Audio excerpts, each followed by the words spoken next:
경제브리핑 불편한 진실이 여러분의 확실한 두통 치료제가 되어드리겠습니다. 경제 뉴스가 연예 뉴스처럼 쉽게 들리는 그날까지 경제브리핑 불편한 진실.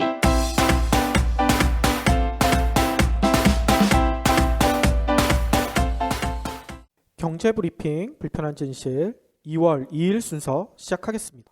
요즘 기업들의 사회공헌 활동이 상당히 독특한 것들이 많아요. 그렇죠. 아이디어가 진짜 톡톡 튀는 것들이 많은데 그 중에서도 게임 좋아하시는 분들은 잘 아실 거예요. 라이엇 게임즈. 네. 리그 오브 레전드죠. 그렇죠. 롤이라고 부르는 네. 그 게임을 서비스하고 있는 라이엇 게임즈가 진짜 우리 역사에 이렇게 관심이 많은지 처음 알았어요. 네. 너무나 놀라운 일을 하고 있던데 저희가 어제 오후에 거기 다녀왔잖아요. 그 행사장에. 그렇습니다. 중명전. 그러니까 덕수궁 바로 뒤쪽에 있는 중명전이란 곳이 있어요. 알고 봤더니 여기서 을사늑약을 체결했더라고요. 어허. 네, 아주 역사적인 장소인데 이곳에서 라이엇 게임즈와 문화재청 그리고 문화유산 국민신탁 이곳이 공동으로 국민의 빚으로 역사의 빚을 더하다 이런 이름의 전시회를 시작을 했어요. 3월 31일까지인데 공짜입니다. 그러니까 청취자분들도 한 번쯤은 가보면 어떠실까 이런 생각이 드는데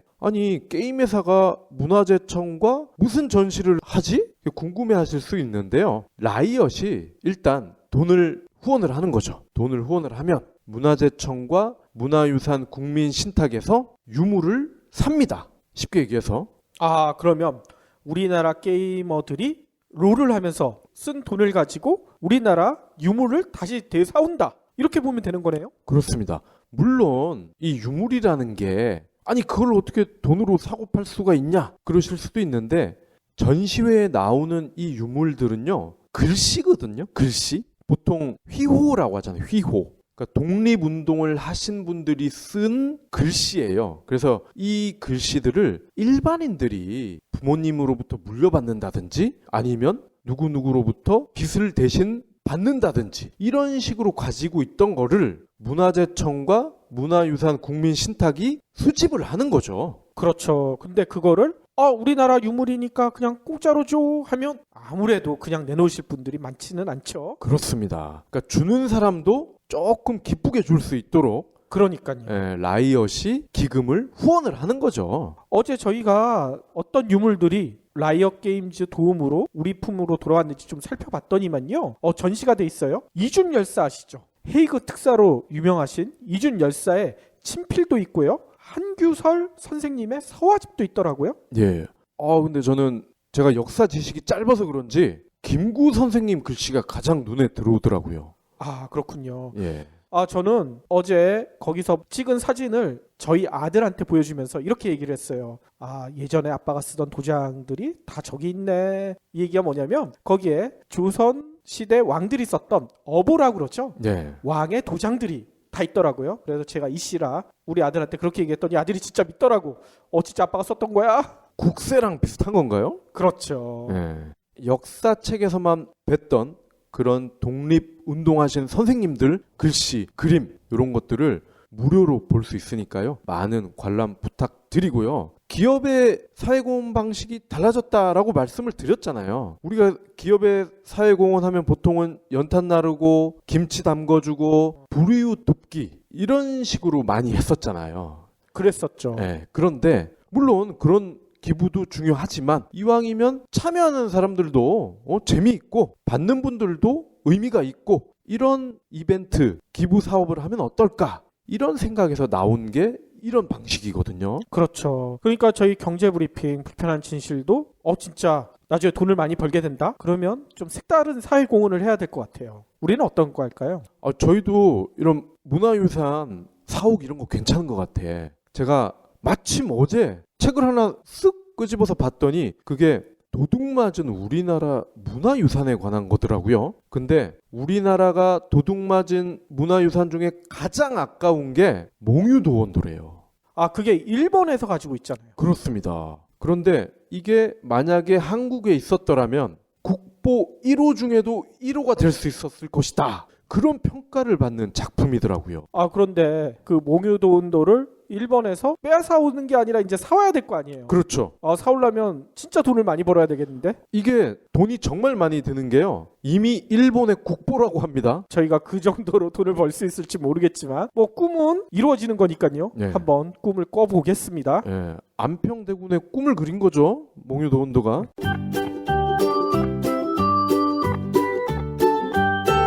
인류 최대 사기극이 뭔 줄 알아? 조이팔? 땡! 만년 전에 농업혁명이야. 에이 말도 안 돼. 그럼 퀴즈 하나 더. 10만 년 전에는 인류가 몇 종이었는지 알아? 하나 아니면 둘. 또 땡! 6종이나 있었어. 에이 믿을 수가 없어. 못 믿겠다고? 요즘 책도 안 봐? 김영사 베스트셀러 사피엔스에 다 나온다고. 그럼 인류 미래에 대한 이야기도 나와? 당연하지. 인간이 신을 발명할 때 역사는 시작됐고 인간이 신이 될 때 역사는 끝난다. 저자인 유발 하라리 교수의 말이야. 멋지지? 정말 멋진데? 나도 읽어보게. 책 좀 들려줘. 안 돼. 때타. 에이 치사해서 나도 당장 사서 본다. 유인원에서 사이보그까지 인간 역사에 대담하고 위대한 질문 사피엔스. 오늘 꼭 챙겨야 할 경제 브리핑.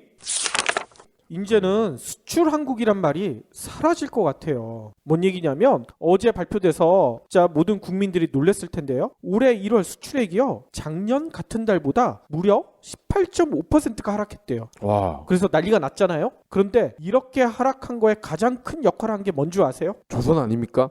조선. 근데 오늘 조선업에 관련된 더 끔찍한 얘기가 나왔어요. 뭐냐면 국내 대형 조선 3사가 있잖아요. 예. 대우조선해양, 현대중공업, 삼성중공업 이런 국내 대형 조선 빅3가요. 올 1월에 선박을 한 척도 수주를 못했대. 이거 어떻게 된 거야 이거. 그만큼 글로벌 경기가 어렵다는 거죠? 글로벌 경기가 나쁜 것뿐만 아니라 다른 요인이 훨씬 더 큰 것 같아요. 뭔 얘기냐면 전략을 제대로 못 세웠다는 거야. 지난해 1월에만 해도 유조선, 액화 천연가스 운반선, LNG선이라고 하죠. 이런 것들을 18억 달러어치를 수주했었는데 올해는 빵인 거야, 빵. 그러니까 이제 세계 조선업 트렌드가 유조선이나 LNG선을 필요로 하지 않는데 우리는 이것만 만들겠다고 얘기를 하니 누가 그거 만들어 달라고 하겠어요. 차라리 얼음 깨는 배 이런 차별화된 선박을 만들어야 된다는 얘기군요. 그렇죠. 우리 조선업계가 주력으로 하고 있는 이런 선박들에 대한 수요가 확 줄어들었는데도 우리는 거기에 매달려 있는 거야. 그러니 조선업계 관계자들은 이렇게 한탄을 합니다. 이거는 시작에 불과하다. 앞으로는 더 나빠질 가능성이 크다. 이렇게 얘기를 하고 있어요. 그러면 타이타닉 같은 배를 만들어야 되겠군요. 타이타닉 그래야 될까요? 아무튼 이 기사에 대해서 네티즌들은 이렇게 비난을 하고 있습니다. D조선, 아마 대우조선해양을 뜻하는 것 같아요. D조선 한 곳에만 투입된 공적 자금이 이미 19조 원. 경기가 좋아질 때까지 국민의 혈세를 계속 쏟아붓는 게 과연 타당할까요? 이렇게 질문을 하고 있어요. 다음 소식입니다. 3개월 만에 소비자 물가가 0%대를 기록을 했어요? 이 믿겨지시나요? 마트나 이런 데 가보면 물건값이 왜 이렇게 비싼가 이렇게 생각이 드는데 어떻게 소비자 물가가 0%대야? 네, 일단 통계청 얘기를 한번 들어보자고요. 오늘 발표를 했어요. 1월 소비자 물가 동향을. 그랬더니 지난달 소비자 물가 지수는 작년 같은 달보다 0.8%밖에 안 올랐대. 이게 말도 안 돼. 네. 소비자 물가 상승률은 2014년 12월 0.8%를 기록한 이후 11개월 연속 0%대를 이어가다가 지난해 11월 1%대로 올라섰는데 다시 12월에 1.3%를 기록하고 나서 다시 0%대로 거꾸로졌다는 얘기예요. 아이고 이거 어떻게 해요? 그런데 한우 지금 엄청 비싸다고 난리잖아. 한우 못 먹죠. 너무 네. 비싸서. 그리고 배추, 시금치 제가 시장 가보니까 거의 50%는 오른 것 같은데. 그러니까요. 양파, 대파 마찬가지고요. 그리고 양파는 2배가 올랐던데 1년 전보다. 오호. 네. 그러면 도대체 어떻게 된 거냐. 네티즌들 왈 통계청이 아니라 조작청이군. 통계청이 조작청이다.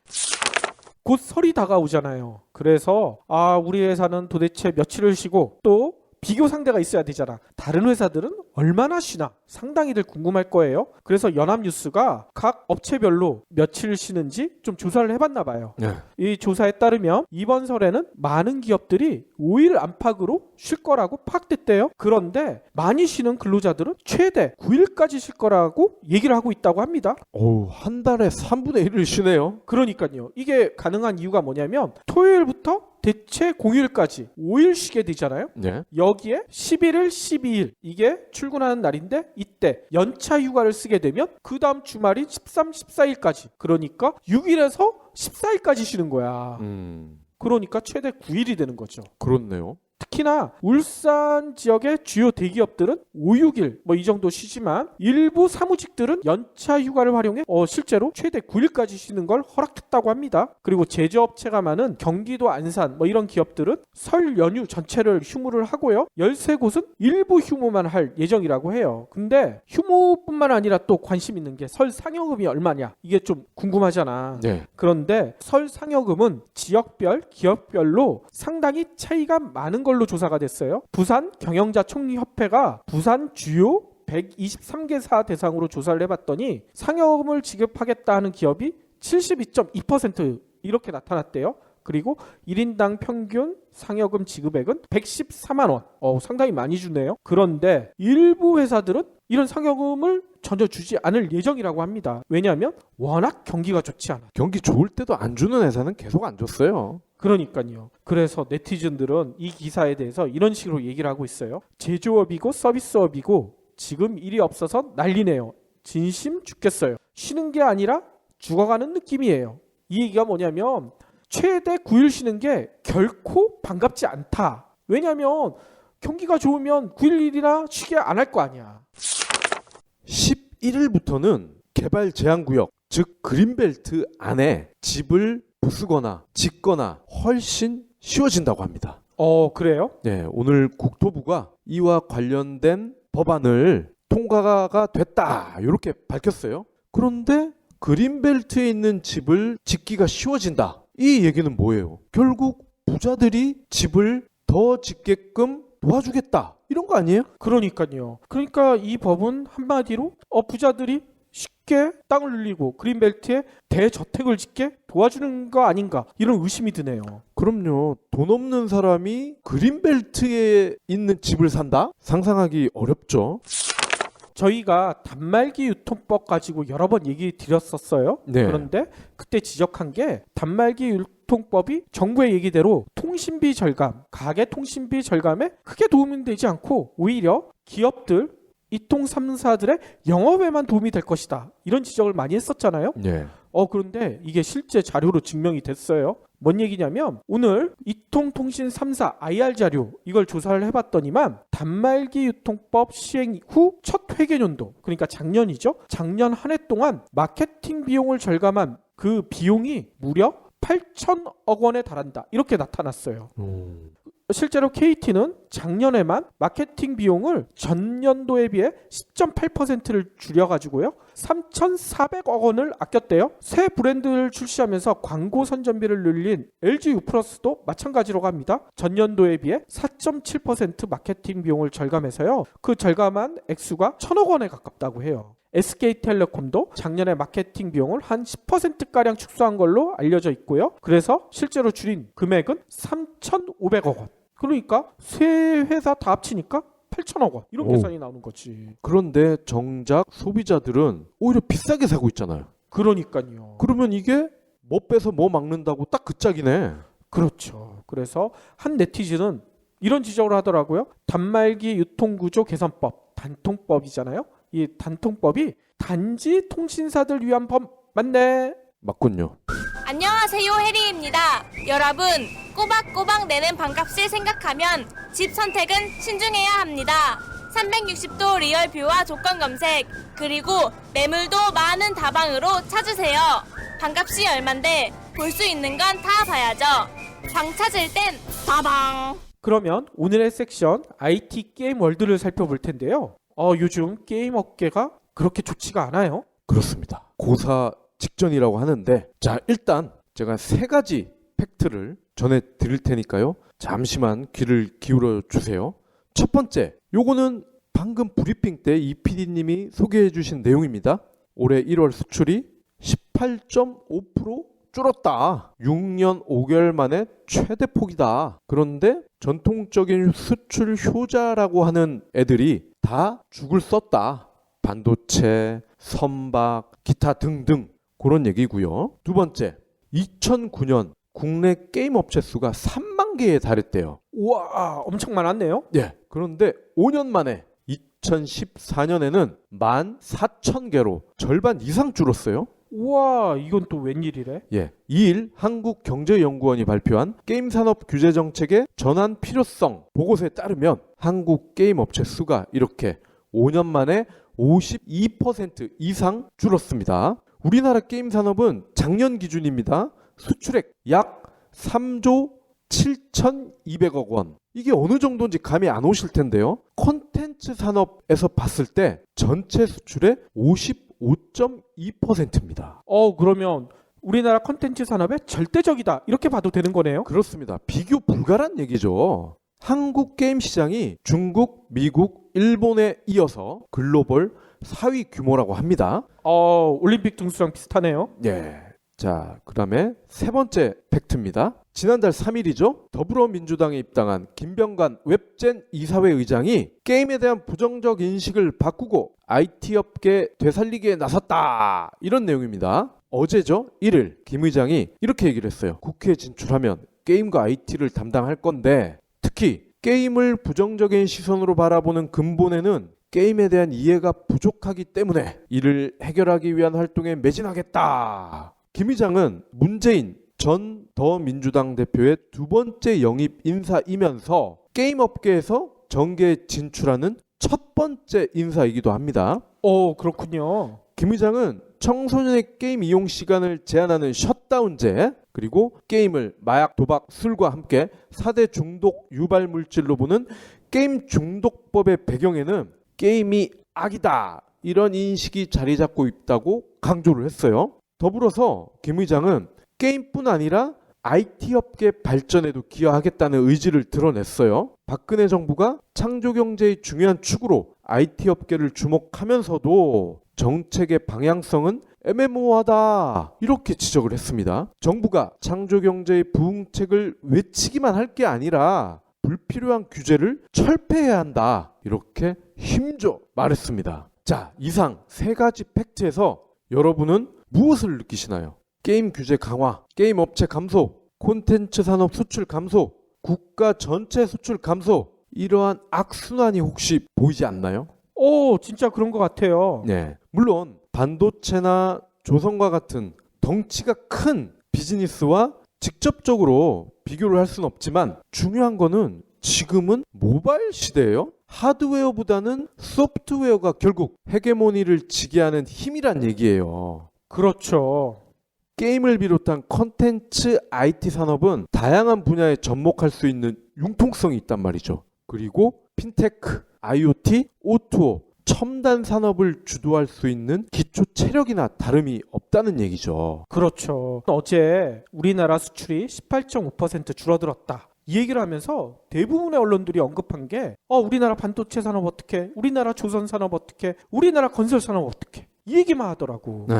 그런데 한 군데에서도 우리나라 게임 산업이 어떻게 얘기하는 데가 없었어. 우리가 지금 하잖아. 그러니까 말이야. 자, 여러분 이걸 한번 생각해 보세요. 이병철, 정주영, 박태준 초기 산업화 시대의 경영자들이죠. 물론 이분들 존경받아 마땅하죠. 하지만 지금은 첨단 지식 정보화 사회란 말이에요. 그러면 그에 맞는 경영자들이 영웅이 돼야 하는 거 아닐까요? 그렇죠. 아울러 재계 순위 역시 이에 맞는 기업들이 저는 리스트를 꿰차야 된다고 생각을 해요. 현재 삼성, 현대차, SK 이런 순서잖아. 근데 이게 카카오, 네이버, 넥슨 이렇게 바뀌어야 이게 앞으로 대한민국이 최소한 현재의 순위를 유지할 수 있는 비결이 아닌가 이렇게 저는 생각을 하거든요. 그리고 제가 얼마 전 만났던 모 경제 전문가는 이런 얘기를 해요. 우리나라가 앞으로 중국이랑 맞붙어서 싸울 수 있는 산업이 도대체 뭐가 있을까? 예전처럼 반도체에서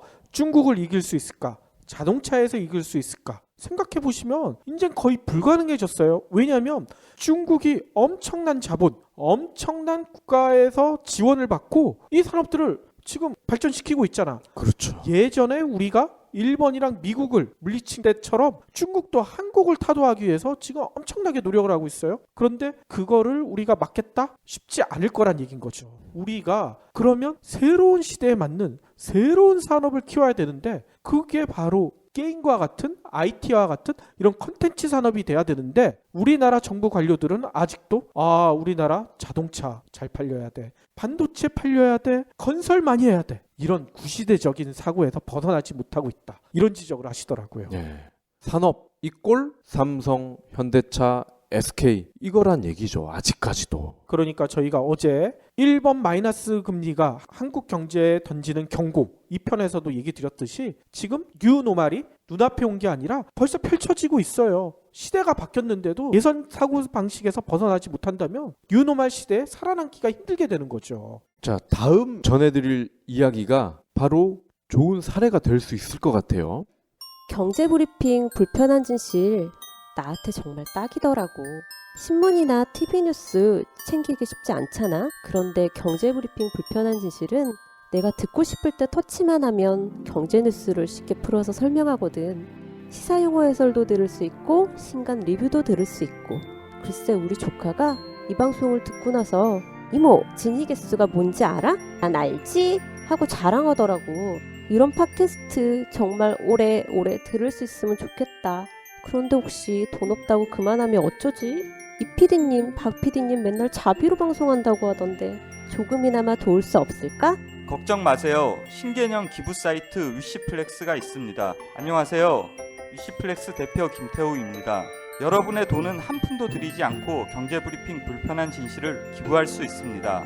마음에 드는 신상 10개를 고르시기만 하면 일주일마다 기부머니 500원이 적립됩니다. 한 달이면 2,000원이죠. 경제브리핑 불편한 진실 정기 구독자가 1만 명을 훌쩍 넘었는데 이분들이 모두 참여해 주시면 한 주에 500만 원, 한 달에 무려 2천만 원을 모을 수 있습니다.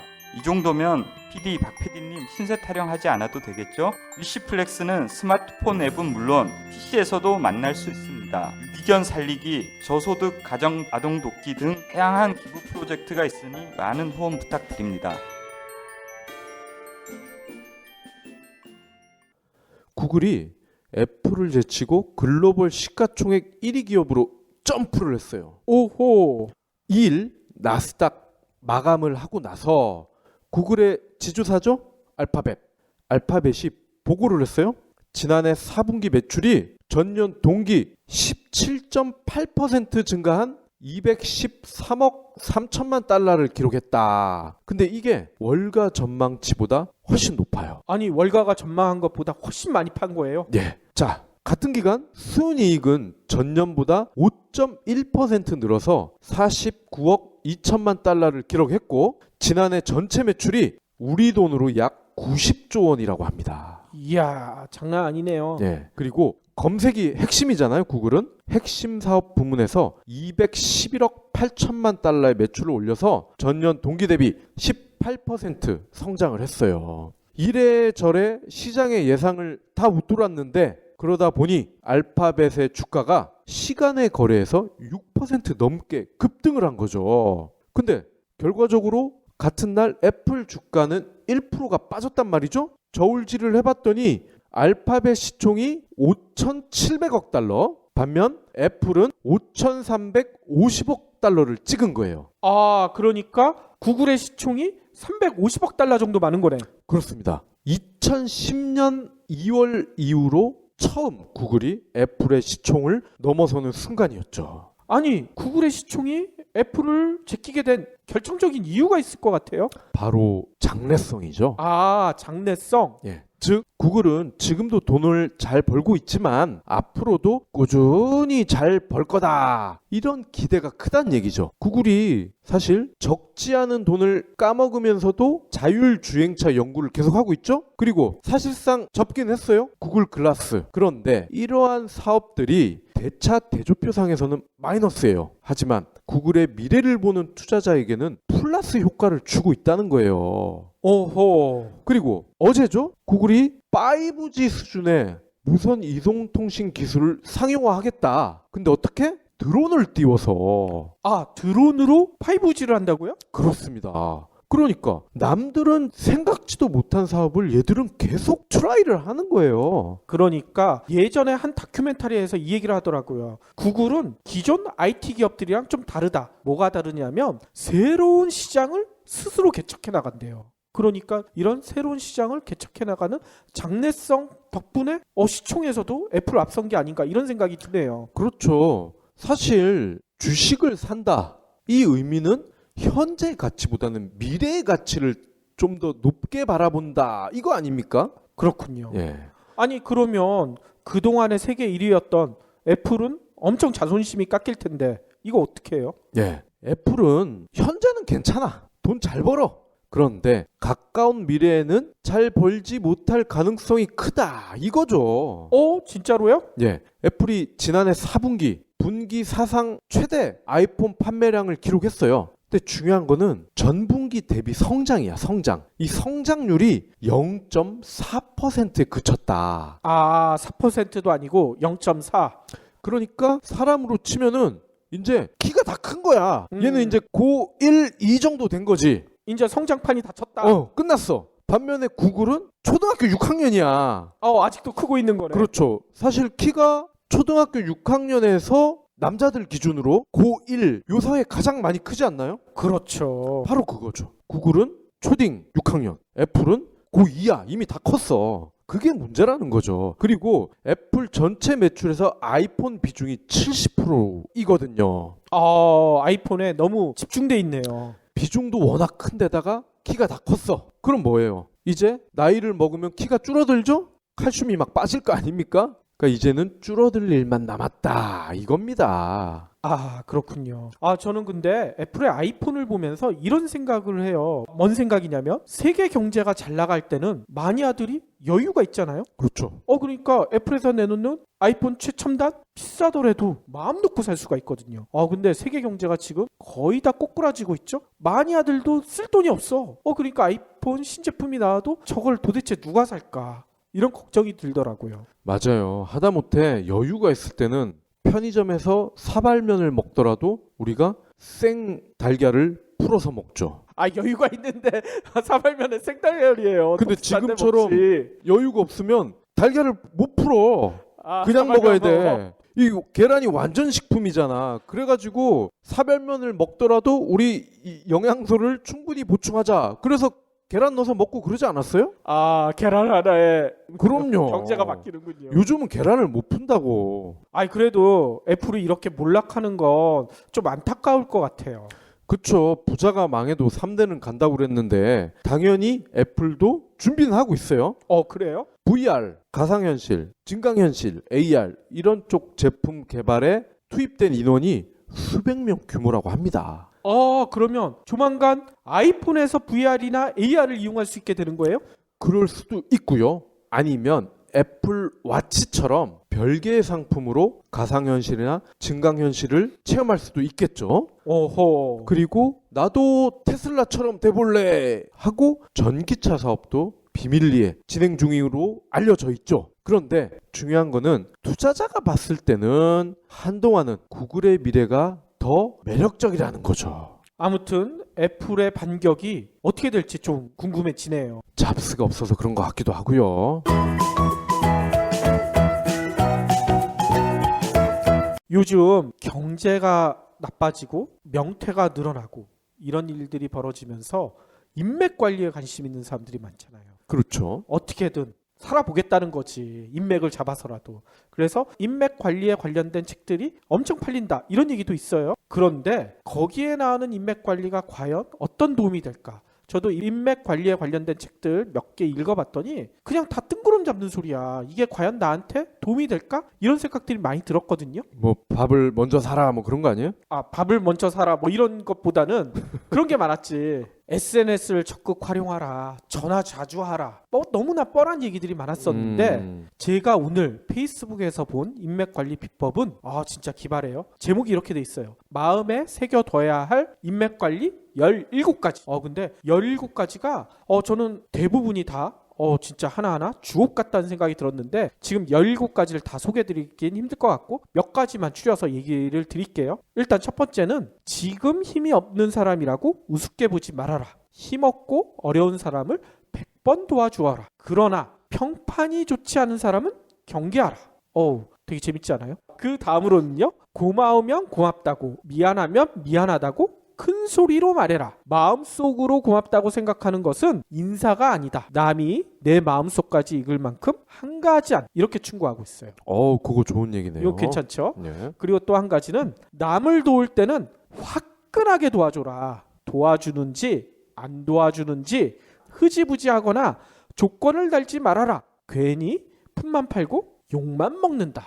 이런 얘기도 있어요. 또 하나는 이거는 진짜 제 주변의 사람들한테 많이 해주고 싶어요. 남의 험담을 하지 말아라. 그럴 시간 있으면 팔굽혀펴기나 해라. 이것도 참 괜찮죠? 또 하나는 이건 저한테도 해당되는 얘기인 것 같아. 남의 기획을 비판하지 말아라. 내가 쓴 기획서를 떠올려봐라. 스스로 반성하라는 얘기인 거죠. 그리고 제가 제일 마음에 들었던 거는 지금 말씀드리는 인맥관리 비법이에요. 수희 아저씨, 청소부 아줌마, 응십정 종업원에게 잘해라. 그리고 그렇지 않은 사람을 경계하라. 이런 사람들이 나중에 내가 어려워지면 배신할 사람들이다. 이거는 딱딱 공감이 오시죠? 공감되네요. 네. 특히나 식당에서 종업원 부를 때 야자하는 사람은 절대 밥을 같이 먹지 말라. 어떤 CEO는 저한테 그렇게 충고를 하더라고요. 그 종업원이 반말하면 어떡해요? 종업원이 반말하는 경우도 있어요? 그리고 여러분들과 마지막으로 공유하고 싶은 인맥관리 비법은요. 지금 이 순간을 즐겨라. 지금 내가 살고 있는 이 순간이 나중에 내 인생이 가장 좋은 추억이다. 여러분들도 경제브리핑 불편한 진실 듣고 있는 이 순간이 나중에 생각하시면 여러분들의 인생의 가장 좋은 추억이 아닐까요? 경제브리핑을 듣는 순간이 가장 행복하면 그분은 좀 불쌍하잖아요. 불쌍한 거예요? 두 번째로 행복하면은 적당할 것 같아요. 첫 번째는 뭐예요? 가족과 즐거운 시간을 보낸다든지, 그렇죠? 아니면 가장 하고 싶었던 일을 했는데 또 성공을 했다라든지. 네. 그러면 아까 얘기했던 거 수정해서 그러면 경제브리핑 불편한 진실을 들으시는 이 순간이 인생에서 두 번째 행복한 순간이 아닐까요? 이렇게 하면 되겠네요. 네, 저기 어디예요? 그 삼청동에도 팥죽집 있잖아. 서울에서 두 번째로 잘하는 집. 그런 집이 있어요? 그래서 더 사람들이 많이 가잖아. 두 번째가 상당히 의미가 있군요. 그렇죠.